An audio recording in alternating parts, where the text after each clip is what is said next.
The countdown continues as we are now only 9 days away from the NHL Trade Deadline, and that is, of course, the time that all Flames fans are just dying for at this point. It cannot come soon enough.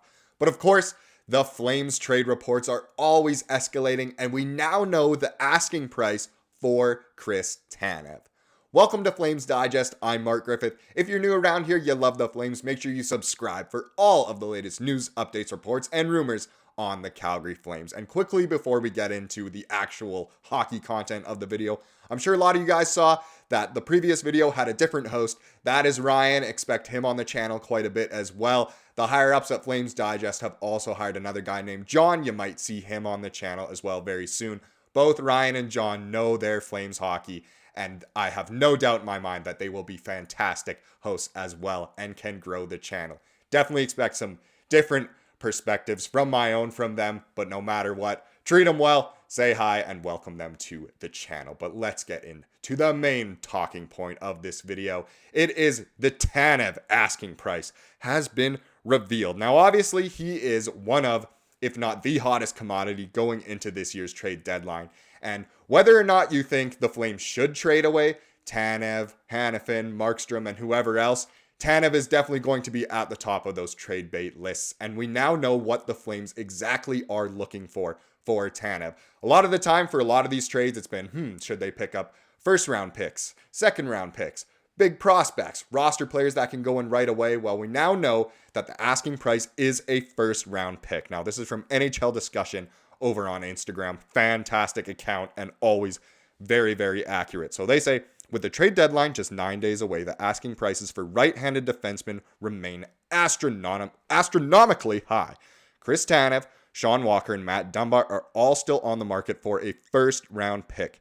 Will the buyers cave in before the deadline day, or will the sellers reduce their asking price? Now, obviously, we're a Flames channel. We want the best for the Flames, so hopefully they will not reduce their asking price, and a team will cave in as we get to the trade deadline. A lot of people are saying Chris Tanev, he's an older guy. You know, he has some injury woes because he plays like such a warrior and blocks so many shots. So maybe he shouldn't be worth a first round pick. Well, Craig Conroy is staying firm and wants a first round pick. Now, a lot of people think there are major prospects that can come over to Calgary instead of a first round pick. And this is very true. You know, it's not out of the question for sure. But Conroy wants a first round pick for Tanev. And you know, if Sean Walker and Matt Dumba are also going for a first round pick, then the Flames can get at least a first round pick. Walker and Dumba, they're great. You know, they're very, very good NHL caliber players, can help a team on their journey to win a cup this year. But they're no Chris Tanev. Chris Tanev is the man. You know, he's second in the league in block shots. He's so efficient with the puck. The least amount of giveaways in the neutral zone by defensemen this season as well. He is just sensational. And for a first round pick, I think it's worth it for a team to acquire him to make that push for the Stanley Cup. He is the perfect rental. He's the type of player that contenders really need in order to get to the top. So with that being said, let's take a little look at some of the top contenders who still have their first round pick in this year's upcoming NHL draft. So pretty much what this is saying here, the ones on the left mean first round. The numbers in the middle mean what pick number they're currently at right now. And then obviously the teams there are on the right. And that first column is the one who owns the pick. So we don't need to pay attention to that Flyers and Panthers one. It just essentially means the Panthers do not have their first round pick to give up this season. But as we've seen in previous videos, they do have it for the future if they are to acquire Tanev or Hanifin. But let's focus on the other three. So Vegas, Carolina, and Dallas, all premier contenders right now. And they all have their first round picks. Would any of these teams be willing to give it up to acquire Chris Tanev? I think there's one in particular right there at the top, the Dallas Stars, who would definitely be making a rather large push towards Chris Tanev. I'll have more on that later within this video. But Carolina, I think their defense for the most part is sorted. They more have goaltending woes and maybe some more bottom six forwards kind of issues. So would they make a push for Tanev? I don't envision it. And then Vegas. I see Hanifin being a better fit on Vegas than Tanev. But I don't know. Vegas has had some injury woes as well when it comes to defensemen. So maybe they would be willing to make a push for Tanev or Hanifin. Now, if they are willing to give up that first round pick, then bang, there you go. Asking prices met. They would have to cap dump somewhere. I mean, they're already probably going to circumvent the cap with Jack Eichel, but we'll see about that. But let's look at some other contenders now. So here are 5 more that are right near the top of the league right now and all have their first round picks to themselves. The New York Rangers, Edmonton Oilers, Toronto Maple Leafs, New Jersey Devils, Colorado Avalanche. I don't know where they're getting these numbers at because that is obviously not what the standings are actually like. This is just a projection. I don't know how, teams like the Devils are higher or lower, I guess you could say, than the Rangers. But either way, all of these teams still have their first round pick.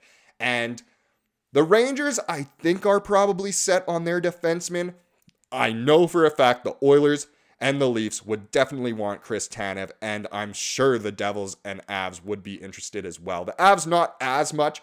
They do have their defense pretty well sorted out. But the Devils for sure, whether it's Hanifin or Tanev, I see Hanifin being a better fit for them just in case he does sign for the future with them, which I'm sure is what they'd rather want. But all of these teams have their first round picks. So would they be willing to give it up for Chris Tanev? I think some of them will cave in towards the end of this trade season as the trade deadline approaches. Maybe they will eventually cave in and acquire the man they so desire. But let's get now into the front runners to land Chris Tanev. And I spoke about him before in this video. I'm sure a lot of people have seen the headlines already, but Pierre LeBrun is at it again. And I made a video on this literally about 2 days ago, and then somehow more news came out about it. It's just pretty much an update on what was said before. But TSN's Pierre LeBrun reported on Tuesday that the Dallas Stars are the front runner, though they haven't offered what the Flames want most, and that's a first-round pick. The Stars covet going out and getting a right-shot defenseman, and Tanev tops that list. This is what LeBrun said on Insider Training. So the Stars are the front runners to land Chris Tanev. He is just the right-handed defenseman that I think any contender wants. And right-handed defensemen, are a little more rare than left-handed men. So it's definitely in the realm of possibility. And as we just showed in that last chapter, Dallas has their first-round pick. I think it'll just take a bit of bartering from each side, whether it's Jim Nill or Craig Conroy. And I think Craig Conroy is going to stand pat. We need at least your first-round pick. I know a lot of Flames fans are saying, give us Bork, give us Stankoven, give us a lot of these things. I don't know if the Stars are willing to give up that much for it. I'd love to see it, but a first-round pick is what is being asked. Now, let's just continue that slightly here. So 3 other Canadian teams are also still in the mix, LeBrun said, including Tanev's former team, the Vancouver Canucks, as well as the Edmonton Oilers and the Toronto Maple Leafs.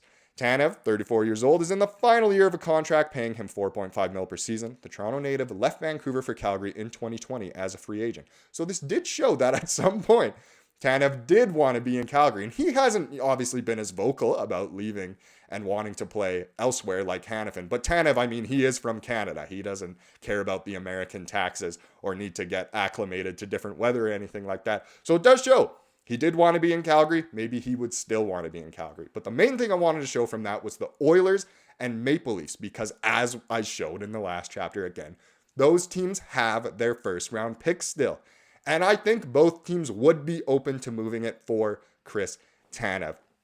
Both of those clubs are a little up in the air when it comes to the cap. Would there have to be a cap dump elsewhere? Would a third team have to get involved that could do that? It always seems like it's the Coyotes, and they are awful right now. So expect them to maybe retain some salary and acquire some picks here.